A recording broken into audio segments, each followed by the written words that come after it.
Nasa kote ng Parañaque PNP ang dalawang lalaki matapos makumpiskahan ng umano'y shabu sa ikinasang buy-bust operation sa lungsod. Nakatutok dyan si Patrolwoman Mika May Bahiwag.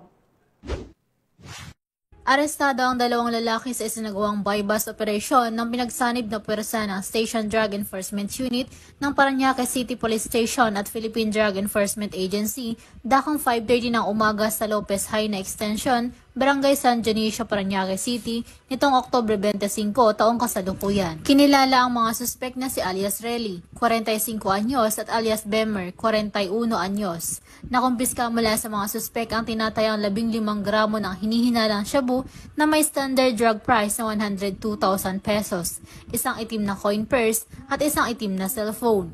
Kasalukuyang nasa kustodiya ng SDEU Parañaque City Police Station ang mga naarestong suspek at nakaharap sa kasong paglabag sa Republic Act 9165 o mas kilala bilang Comprehensive Dangerous Drugs Act of 2002. Mula dito sa Camp Bagong Diwa, ako po ang iyong PNN correspondent, Patrolwoman Mika May Bahiwag, alagad ng batas, tagataguyod ng Balitang Pulis.